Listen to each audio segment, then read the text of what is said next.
Pastor Anderson Silva é um pastor, digamos que polêmico, né? Muitas pessoas conhecem esse pastor por algumas polêmicas. Eu já vi algumas palavras e gostei muito de algumas palavras do pastor Anderson Silva.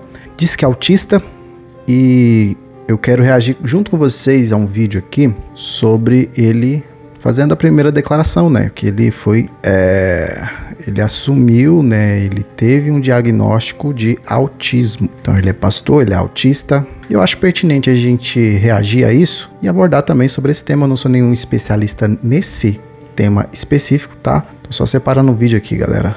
Não sou nenhum especialista nesse tema em específico, mas eu vou reagir junto com vocês à primeira fala. Não sei se é a primeira fala, né? Mas uma das falas dele sobre esse tema e eu acho interessante. Antes, deixa o like, compartilha esse vídeo, se inscreve no canal.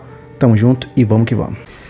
Depois de 3 anos de investigações com psicólogos e psiquiatras, finalmente se fechou o meu laudo diagnóstico, né? Há 2 anos atrás já tinha fechado o TDAH combinado e agora 2025 o TEA nível 1 de suporte. Sou pai de mais 2 garotos TEA, um nível 1 de suporte e um nível 3 de suporte, que é considerado o autismo mais severo, né? Meu filho João não fala, usa fralda ainda aos 15 anos de idade, tem perdido a visão e tem suas limitações. O autismo nível 1 de suporte era considerado Asperger, que alguns preconceituosamente chamam de autismo leve. Leve para quem? Porque só a pessoa autista sabe todas as suas limitações e demandas pessoais. E essas reflexões elas são necessárias para curar a ignorância das pessoas da fé que espiritualizam tudo, entendem muito pouco daquilo que espiritualizam. Então, para incluir quem se sente excluído e para educar quem é ignorante sobre a questão, estamos aqui para fazer reflexões sobre o meu diagnóstico, sobre o diagnóstico dos meus filhos e sobre a nossa rotina e como nós temos lidado com isso há tanto tempo. No meu caso, há 44 anos. E só eu sei, só as pessoas da minha intimidade sabem o quão sofrido foi chegar até aqui e só depois dos 44 anos de idade ter respostas para aquilo que a vida nunca trouxe respostas e nem a fé diretamente trouxe respostas sobre isso. A medicina é o milagre moderno, né? As pessoas preconceituosamente dizem, tá na moda, todo mundo é. Então tá na moda, todo mundo é agora terapeuta, psicólogo, cientista, qual a tese científica e acadêmica que essa pessoa fez, né? A pessoa não tem filhos, não tem parente, nem é cuidador de uma pessoa dentro desses diagnósticos, ou de TDAH e de autismo. Então, há uma ignorância de todas as partes, e informação traz clareza, salva e cura. Primeiro ponto que eu quero refletir aqui é a maioria dos evangélicos são capacitistas. O capacitista é alguém com ignorância, portanto, com preconceito com pessoas neurodivergentes, com pessoas com deficiências das mais variadas.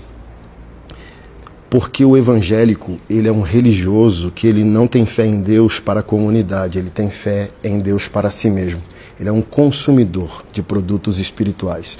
Por isso o IBGE afirma que nós somos já 74 milhões de evangélicos, num país com 220 milhões de habitantes, e esse tanto de pessoas da fé dizendo que detém a verdade, tem um país como o nosso, moralmente suspeito, que ainda celebra carnaval e por aí vai. Então, se esse sal fosse sal, Mateus capítulo 5, verso 13 e 14, teríamos uma nação diferente. Então, esse dado é importante porque o número de evangélicos aumentou, mas a transformação do evangelho não aumentou. Aquilo que o evangelho pode proporcionar para um evangélico, para um cristão, isso não aumentou. Mas a quantidade de evangélicos aumentou no Brasil. O que está errado aí? O que podemos fazer com isso? É a prova que os evangélicos são grandes e pequenos, grandes e inúteis, porque a ignorância embrutece e traz preconceitos das mais variáveis, né? É por isso que um evangélico, quando um filho, por exemplo, se assume homossexual, a nossa doutrina afirma que a homossexualidade é pecado, porém, somos chamados a amar, inclusive pessoas que não se converterão ou não obedecem à nossa doutrina. Então, quando um jovem, filho de pastor, obreiro, diácono, ou filho de um evangélico comum, se assume homossexual, às vezes ele é agredido, espancado e às vezes até expulso de casa, porque a religião evangélica não ensina como a gente lida com vulnerabilidades. O evangélico é um detentor da verdade, porém é um embrutecido. Ele não tem repertório para lidar com o sofrimento alheio. Ele não tem Deus como o Pai Nosso, ele tem Deus como um Pai singular. O Deus Pai é apenas dele, não é do outro. Então ele vai para o culto por causa dele mesmo e não para formar comunidade. E a comunidade ela é gerada por meio da vulnerabilidade. A vulnerabilidade gera identificação, misericórdia, generosidade, empatia. Nós somos comunidade humana ou da fé porque somos vulneráveis. O apóstolo Paulo disse, quando eu sou fraco, aí que eu sou forte. Na vulnerabilidade surge a comunidade. E o evangélico ele é capacitista porque ele não é comunitário, ele é singular. A fé dele é para ele. Ele tem fé para prosperar, para ganhar dinheiro. Mas ele não tem fé para dividir dinheiro, cuidar do pobre ou encurtar o sofrimento alheio. O evangélico ele tem fé para pedir para que Deus cure o doente. Mas o evangélico não tem fé para que Deus cure o caráter dele, ao ponto que ele tenha amor no coração para ser o cuidador de um doente. Então, todo preconceito, radicalismo que o evangélico tem, desde que eu evidenciei publicamente o meu diagnóstico, muitos evangélicos me hostilizando, me humilhando, tentando me envergonhar com as suas opiniões mais grotescas. E de onde vem isso? Disso que eu estou falando. O evangélico ele não é para a comunidade, ele é para ele mesmo. Ele quer um Deus próprio, um Deus singular. Ele é proprietário de Deus e essa fé que ele tem em Deus nunca o condiciona, nunca o dirige à oração do Pai Nosso. Pai Nosso que estás nos céus. Essa é a primeira. Fortíssimo isso daí, cara. Muito real e muito verdadeiro até então. Concordo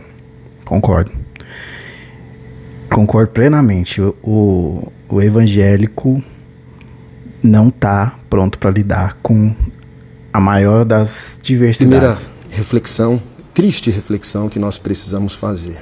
Nós precisamos, assim como Jesus, responder a Deus diferentemente de Caim, onde está o nosso irmão? Nós somos cuidadores uns dos outros. O segundo ponto é justamente essa questão que eu citei. Porque a fé não é comunitária, evangélicos não sabem cuidar. Só oram para o sobrenatural, para Deus resolver um problema que a omissão deles não quer resolver. Então, por exemplo, eles têm fé para pedir dinheiro a Deus, não têm fé para compartilhar riquezas. Eles têm fé para pedir a Deus para curar um doente, mas não têm fé para cuidar do doente. Você quer um exemplo? Parábola do bom samaritano. Levita e sacerdote, que hoje temos como pastor e ministro de louvor, não cuidaram daquele homem que foi roubado, espancado e semi-morto no caminho. Então, essas duas figuras centrais da fé tinham fé para ir para o culto, mas não tinham fé para exercer o culto naquele homem que sofria. E o samaritano, que é alvo do preconceito religioso, cultural e histórico do judeu, do levita e do sacerdote, cuidou daquele rapaz e não orou para Deus curar. Ele tinha fé para levar o rapaz para o hospital e pagar o tratamento. O Senhor já tratou isso comigo também. Certa vez, 2 pastores, um pastor e uma pastora, veio na minha rede social, porque minha família lidera um projeto que hoje cuida de quase 500 famílias autistas, principalmente aquelas que foram abandonadas pela figura masculina, pelo pai. E esses 2 pastores falaram, não é mais fácil pedir a Deus para curar do que pedir recurso para cuidar dessas pessoas? Olha só, parece espiritual, né? Mas na verdade é uma covardia.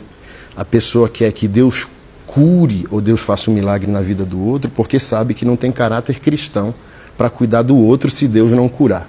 E o Senhor falou ao meu coração, porque às vezes isso machuca, né? O que é mais fácil para mim, sendo que eu criei a existência, o universo e todas as coisas? Curar o paralítico ou curar o caráter de 4 homens que se tornaram amigos do paralítico? O que o paralítico tem para oferecer? Então, milagre ali não é Jesus dizer, pega a tua maca, levanta e anda. Milagre ali é um paralítico ter 4 amigos, sem nada a oferecer. Por fim, nessa primeira reflexão, é por que Deus não faz o milagre na vida das pessoas? É porque você não convive com a pessoa neurodivergente para você entender que ela já é um milagre por estar viva. Autismo não tem cara, autismo é aqui, é neural, é o que acontece dentro de nós, não é uma doença, então não se contrai autismo se é autista. É uma condição, desde a infância. Mas antigamente, a sociedade, nem a ciência, tinha avançado para ser mais claro com o diagnóstico. Não virou moda, é que nós hoje temos acesso às informações, ao avanço da medicina e da ciência, portanto, a dedicação de profissionais da área para que as pessoas tenham acesso ao diagnóstico. Nenhum autista é igual ao outro. Aquele tem cara de autista, aquele não.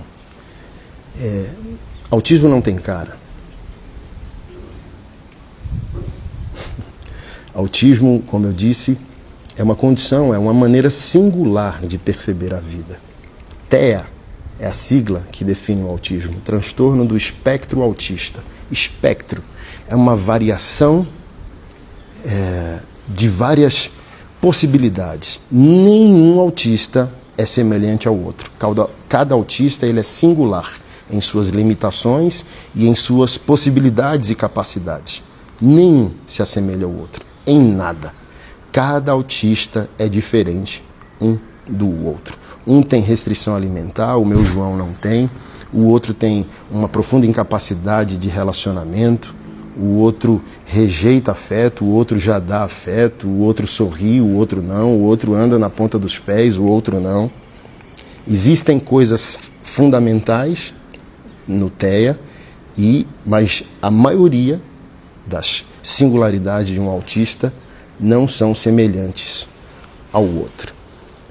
O lema do nosso projeto, a Casa do John John, é a cura do autismo, não a cura porque não é uma doença, é a comunidade. Se alguém aqui precisa ser curado, é você. Para que você vença as suas limitações, a sua ignorância, os seus preconceitos e passe a incluir pessoas, a cuidar de pessoas, a amar pessoas, a dar acesso às pessoas. É um mundo que precisa de cura e talvez o autismo é um dos agentes da cura, do egoísmo, da limitação, do preconceito, do embrutecimento, do entendimento, do comportamento e do coração do ser humano. Tá bom? Estamos aqui, Deus é bom e confia em Deus. Eu sei, família neurodivergente, autista, seja qual for o seu nível de suporte, mãe atípica, pai atípico, ministério atípico, igrejas com ministério para pessoas neurodivergentes. Eu sei que não é fácil, mas é possível, é viável. Deus está do nosso lado e isso já nos torna maioria, tá bom? E os irmãos que padecem de ignorância, às vezes o silêncio é a melhor resposta e o buscar por informação também. Não machuque pessoas que já estão constantemente esmagadas pelo sofrimento. O estresse de uma mãe ou de um pai, de um autista, beira o estresse de um soldado pós-guerra. Pesquisas já evidenciaram isso. Então não é glamour. Às vezes o diagnóstico é uma alegria de autodescoberta e não uma muleta. Ninguém quer se escorar. Ninguém quer o bolsa misericórdia de ninguém. Nós queremos apenas respeito. Não nos limite, não nos exclua e não duvide daquilo que nós somos capazes de fazer, por amor a quem nós amamos. Que Deus possa. Muito bom, muito bom, muito bom. O pronunciamento acaba aqui. Vale muito reflexão esse vídeo, né? O que você achou? Deixa o seu comentário, compartilha muito, me segue, se inscreve no canal. Tamo junto e até um próximo vídeo.